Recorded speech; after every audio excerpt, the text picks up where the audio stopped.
حوت ساڵ بەسەر خۆپیشاندانەکەی سی حوزەیرانی 2013دا تێپەڕی کە ڕێگەی خۆشکرد بۆ کودەتا خوێناویەکەی عەبدولفەتاح سیسی.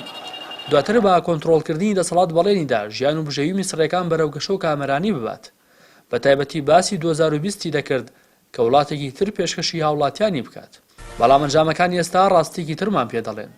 میسر لە زەوی و سەروەری نیشتیمانی و سامانی نەتەوەی و کاریگەری لەسەر ناوچەکە زیانێکی کەمەرشکێنی لێکەوتووە کە ئاماژە نێودەوڵەتیەکان بە پێی راپۆرتەکانی بانکی نێودەوڵەتی تا ساڵی 2018 لە سای دەسەڵاتی سیسیدا میسر بە ئەندازەی 1 ملیۆن کیلۆمەتری چوارگۆشە زەوی لەدەست داوە کە لە سەروی ئەوانەوە لە دەستدانی دوورگەکانی تیران و سەنافیرە لە دەریای سووردا ئەوەسە لە ڕای 1000 کیلۆمەتری چوارگۆشە لە باشووری دیمچە دوورگەی سینا بۆ پرۆژەی نیۆمی سعودیە.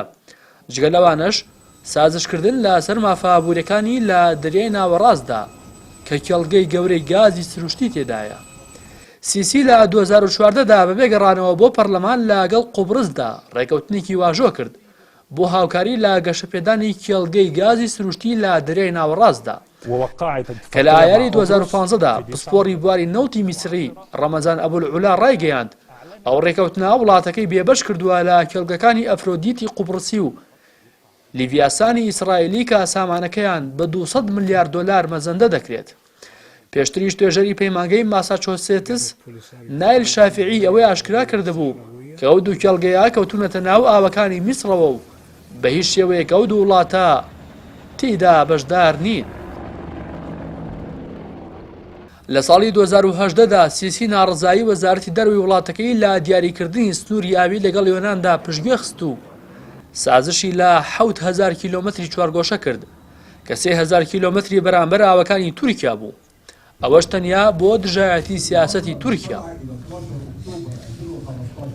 سەرەڕای نزیکبوونەوەی میسر لە یۆنان و قوبرس و ئیسرائیل بەڵام ئەو سێ وڵاتە بەبێ میسر ڕێکەوتنی هێڵی خۆرهەڵاتی دەریای ناوەڕاست بۆ ئەوروپایان واژۆ کرد کە هیوای میسری کردا نەخشی سەرئاو کە دەیویست ببێتە سەکۆیەکی ناوچەی گازی سروشتی چونکە هەر بەو هیوایەوە لەگەڵ قەواری زایۆنیدا ڕێکەوتنێکی بۆ هێنانی گازی سروشتی واژۆ کردووە بە بڕی 10 ملیار دۆلار بۆ ماوەی 15 ساڵ کە پسپۆڕان دەڵێن ئەو گازەش کە میسر لە ئیسرائیلی دەکڕێت لەو کێڵگانەدا بەرهەم دەهێنرێت کە کەوتونەتە ناو سنووراویەکانی خۆیەوە.